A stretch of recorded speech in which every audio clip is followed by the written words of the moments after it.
Hello বন্ধুরা, তো আজকে চলে এসেছি বাগানের মধ্যে। প্রচুর গরম এখন দুপুর বেলা, তবু আমাদের বাড়ির সামনে গাছগাছালিগুলো আছে বলে একটু ঠান্ডা ঠান্ডা আছে। আর তাতে আমার প্রচুর শরীর খারাপ। তো দেখতে পাচ্ছেন গাছের আম।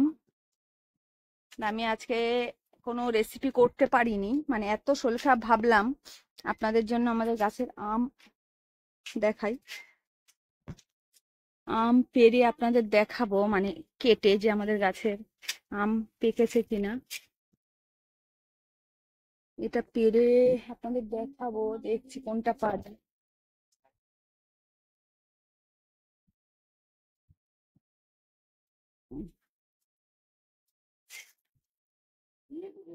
তো এই আমটা পেরে আপনাদের দেখাই। এই যা ধম করে পড়ে গেল।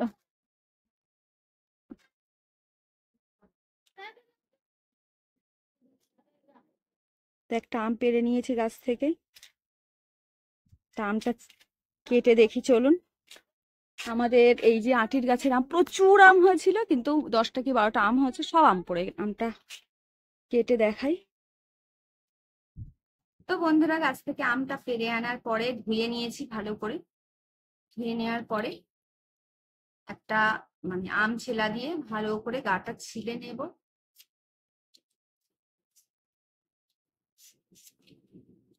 এই দেখুন কি সুন্দর পেকে গেছে, এই দেখুন।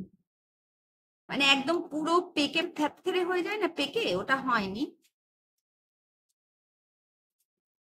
আর আমাদের এই গাছের আমটা এত মিষ্টি, একটু কাঁচা কাঁচা থাকলেও তাও আপনার মিষ্টি লাগবে। আর এমনি কাঁচা বেলা প্রচুর টক, প্রচুর টক, আর কিন্তু একটু লাল হয়ে গেলে প্রচুর মিষ্টি।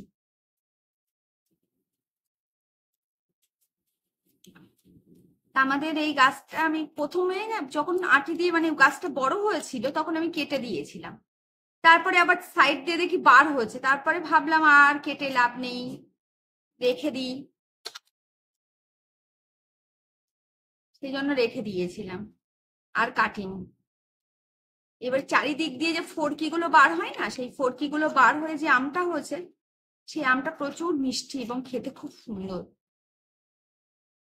তখন আমার আফসোস হচ্ছিল, আমি গাছ কাটতে চাইনি, কিন্তু তখন প্রচুর ফুল গাছ ছিল আমার। তো ভাবলাম আটির গাছের আম হয়তো ভালো হবে না, কেটে দিই, এই ভেবে কেটে দিয়েছিলাম। এবারে যখন এবারে রেখে দিয়েছি, রেখে দেওয়ার পরে বুঝতে পারছি আমটা কত মিষ্টি। তো এই দেখতে পাচ্ছেন বন্ধুরা, আমটা আমি সুন্দরভাবে ছিলে নিয়েছি, খুব ভালো করে ধুয়ে নিয়েছি। ধোয়ার পরে ছিলে নিয়েছি, ছিলে এবারে দেখুন মাঝখান দিয়ে একটা চিট দিয়ে দিচ্ছি, দিয়ে আমি কেটে নেব।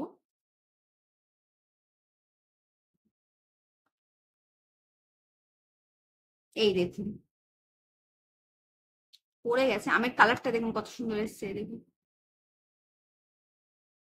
দারুণ কালার এসছে, এবং প্রচুর মিষ্টি আমাদের এই গাছের আমটা, প্রচুর মিষ্টি। আর আর আম খেতে কার কার ভালো লাগে? আমার তো প্রচুর ভালো লাগে, আম খেতে হেভি ভালো লাগে। তো আমের কালারটা কত সুন্দর এসছে দেখুন।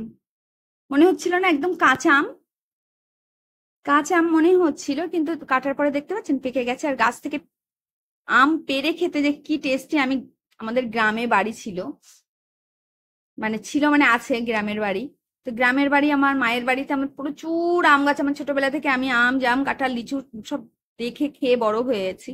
তো আমার গাছ থেকে পেড়ে খাওয়ার ইচ্ছাটা প্রচুর, কিনে খাওয়ার থেকে। তো এই যে একটা আল্লাহ রহম করেছে, একটা গাছে ফল দিয়েছে, একটা গাছে একটাই দিয়েছিল। তো আমটা প্রচুর মিষ্টি, একদম গুড়ের মতো মিষ্টি আমাদের এই গাছের আমটা। আপনারা যদি কেউ খেতে চান চলে আসবেন। আগের বারে 11টা 12টা হয়েছিল, এবারেও 12, 11টা 12টা হচ্ছে, এবারেও ওই একই রকমই হয়েছে। প্রচুর ফুল দিয়েছিল, কিন্তু কম হয়েছে। যা দিয়েছে আল্লাহ, তাতেই আমরা শুকরিয়া আদায় করি। আর আমার শরীরটা খুব খারাপ, তবু আমি 2 দিন ভিডিও দিতে পারিনি। তারপরে ভাবলাম একেবারে ভিডিও না দেবো, তার থেকে গাছ থেকে আম পাড়তে যাচ্ছিলাম, ভাবলাম আপনাদের দেখিয়ে দিই। প্রচুর মিষ্টি আম, এবং আমাদের গাছের সবেদা জামরুল সব হচ্ছে, আমি আপনাদের দেখাবো। তো আমার বাকি ভিডিওগুলোও যদি ভালো লাগে, সবাই সাবস্ক্রাইব করে কমেন্ট করে পাশে থাকবেন প্লিজ। একটা করে সাবস্ক্রাইব করুন, লাইক করে পাশে থাকবেন। খুব ভালো থাকুন এই গরমের মধ্যে, সুস্থ থাকুন। আর বাইরে খুব কম বার হন, বাড়িতেই থাকুন, সুস্থ থাকুন। টাটা।